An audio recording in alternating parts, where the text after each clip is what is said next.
Doctor ताराप्रकाश Joshi गीत ऋषि के सम्मान में तारामंडल कार्यक्रम 7 अक्टूबर को जवाहर कला केंद्र पर आयोजित किया गया।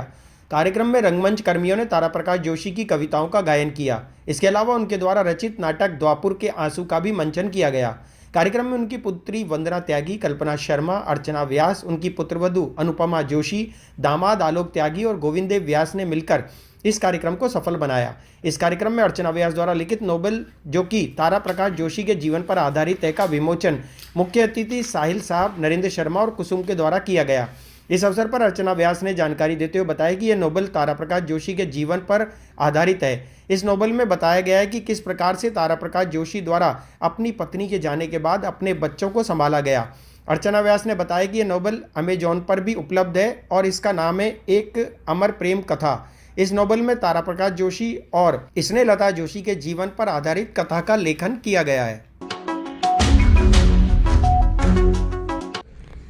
मेरे पापा को एक कवि के रूप में जानते हैं या एक आईएएस ऑफिसर के रूप में जानते हैं, मगर मैं अपने पापा को कभी पापा नहीं कह सकी।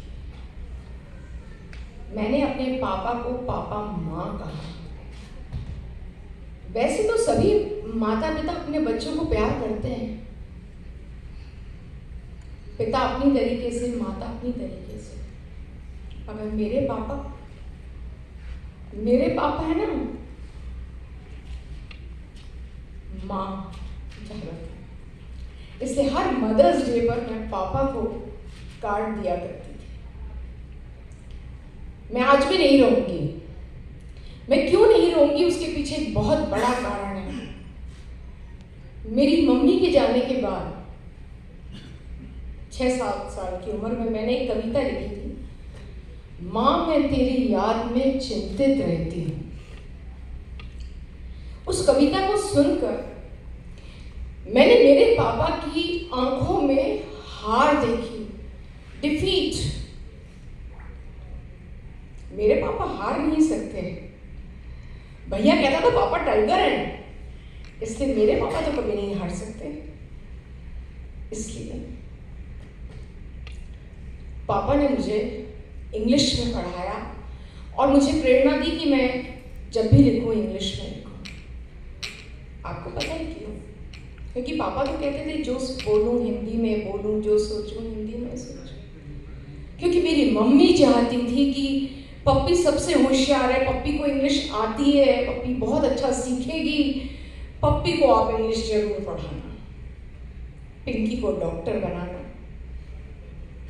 मेरे पापा ने मेरी माँ की आखिरी 2 शब्द मेरे बच्चे, उनको पकड़ के 50 साल निकाले।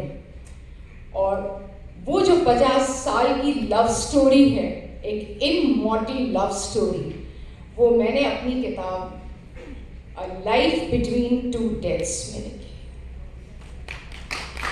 24 अक्टूबर को मेरी मम्मी गई और 6 अक्टूबर को पापा। हम सब ये सोच रहे थे कि पापा अक्टूबर में ही क्यों गए। मैं जानती हूँ वो क्यों गए। जब भी कोई समस्या आती थी, जब कभी कोई परेशानी आती थी, मैंने अक्सर उन्हें मम्मी की तस्वीर से बातें करते हुए देखा। मैं देखती थी पापा मम्मी से हर चीज़ की सलाह लिया करते थे और मुझे लगता है मेरी मम्मी सलाह दिया करती थी। कभी शर्मिंदा होकर भी मम्मी की तस्वीर के आगे मैंने पापा को देखा है, कहते हुए कि मैं कल्पना की खुशियां नहीं बचा पाया, मुझे क्षमा कर दो उसमें। और जब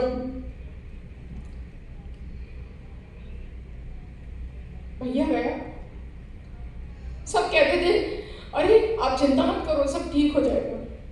पापा बिल्कुल चुप हो चुके थे, शांत। एक दिन मैंने पापा से कहा, पापा आप बिल्कुल चुप क्यों हो?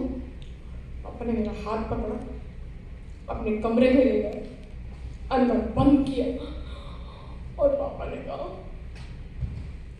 बाकी सब ठीक है बेटा, तुम्हारी माँ को क्या कहूँगा, मैं किस मुंह से अब तुम्हारी माँ को देखूंगा? मैंने इतने साल तुम्हारी माँ से मिलने का इंतजार किया, मैंने तुम सबको बड़ा किया, तुम्हें हर चीज देने की कोशिश करी, क्या कमी रह गई कि मेरा गुड्डू चला गया?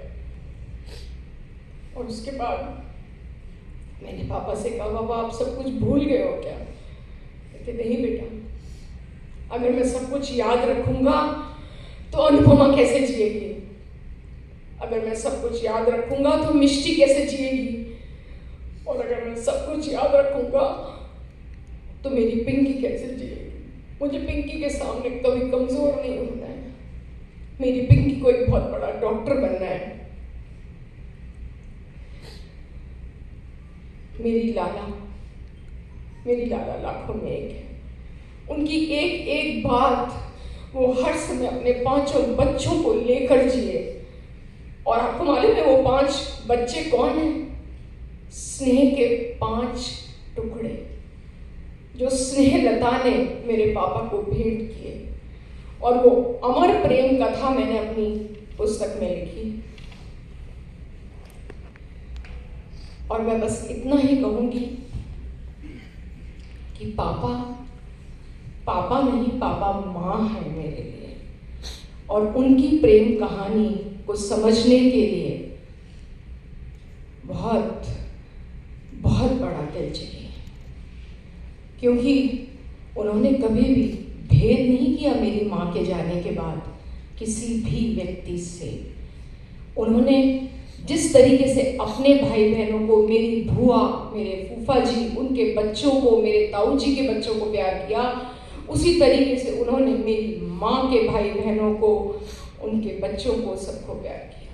उन्होंने कभी भेदभाव नहीं किया।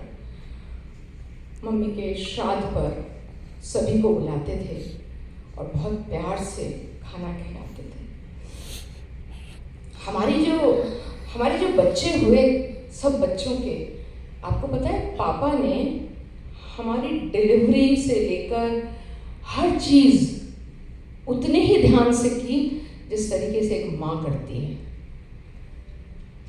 और शायद आज भी कहीं ना कहीं पापा हम सबके साथ अभी भी सुन रहे होंगे